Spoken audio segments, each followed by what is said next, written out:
रूप में एक सुंदर उपहार पुरुष को प्रदान किया है। पुरुष के अधूरेपन को उसकी जीवन संगिनी विभिन्न रूपों में संवारती है। युवावस्था के समान उम्र में उसकी बुद्धि युवक से 20 होती है, ऐसा वैज्ञानिक शोध बताते हैं। उसके रूप की कोमलता में बला की कमनीयता होती है। इसके बावजूद भी वो एक साथ कई कामों को अंजाम दे देती है जो शायद पुरुष न कर सके। प्रकृति ने उसमें सहनशीलता का भी विकास किया है ताकि वह बच्चे को जन्म देने के कठोर कष्ट को सहन कर सके। शायद इन्हीं गुणों की वजह से स्त्री को अत्यंत सम्मानित कहा जाता है। लेकिन पुरुष वर्ग की हमेशा से स्त्री को अपने प्रभुत्व के अधीन रखने की फितरत रही है। संभव हो कि ये कमजोरी उसके स्वभाव के मूल में हो जिसे चाहकर भी न सुधार सका हो। स्त्री को सामान्यतः वह अपने से निर्बल व डरपोक समझता है। यादव परिवार से राज बहादुर सिंह के घर ब्याही उनकी पत्नी विशाखा अपने ससुराल से बड़ी संपन्न थी। अच्छा बंगला, अच्छी गाड़ी और भोग विलास के ढेर सारे सामान उनके घर के समृद्धि की सहज झलक देते थे।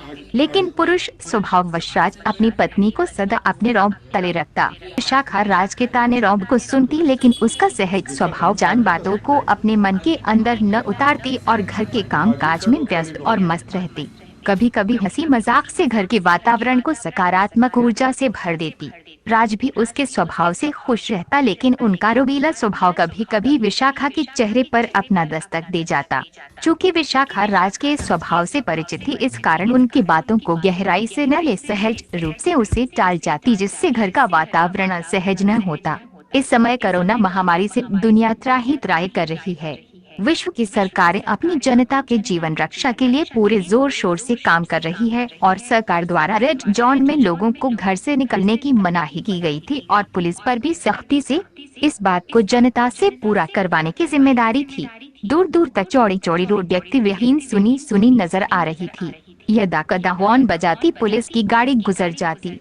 कुछ लोग सरकारी निवेदन को गंभीरता से नहीं ले रहे थे, जिसका खामियाजा उन्हें भुगतना पड़ रहा था। अगर पुलिस की निगाह से वे न बच सके तो राज कई दिन से घर में बैठे थे, लेकिन विशाखा के मना करने के बावजूद आज वे प्रातः 6 बजे सैर पर निकल गए।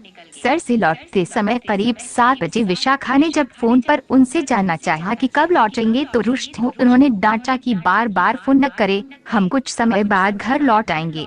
बेचारी चुप हो गई। अभी बातचीत हुए मुश्किल से 5 मिनट ही गुजरा होगा कि पीछे से हॉर्न बजाती पुलिस की गाड़ी आती दिखाई दी। सकपकाकर राज किनारे हो गए, लेकिन पुलिस की गाड़ी उनके पास आ रुक गई और सड़क पर घूमने का कारण पूछने लगी। संतोषजनक कारण न बता पाने की वजह से पुलिस ने उनके पिछले भाग में 67 3-4 बेद अंधाधुंध जड़ दिए। चोट खावे दर्द से कराह उठे और क्षमा मांगने पर उन्हें दोबारा सड़क पर फिर न घूमने की चेतावनी देते हुए पुलिस बल आगे बढ़ गई। राज दर्द से कराहने लगे, लेकिन सहने के अलावा और कोई चारा भी तो न था। पत्नी के सामने इस अवस्था में जाने पर उन्हें शर्म का बड़ा एहसास हो रहा था, क्योंकि उनकी सारी हेकड़ी पुलिस वालों ने निकाल दी थी। मन कड़ा कर दर्द को पीते हुए चेहरे को सामान्य बना वे घर पहुँचे। पत्नी ने पूछा, कहाँ रह गए थे? थोड़ी देर हो गई, थक गया हूँ, थोड़ा आराम करूँगा। पत्नी की निगाह बचा, दर्द निवारक टैबलेट खाया और शयन कक्ष में चले गए। धीरे धीरे करारते हुए करवटें बदलते रहे ताकि पत्नी को वास्तविकता का भान न हो। पत्नी ने उनकी चाल के बारीक अंतर को पहले ही भांप लिया था।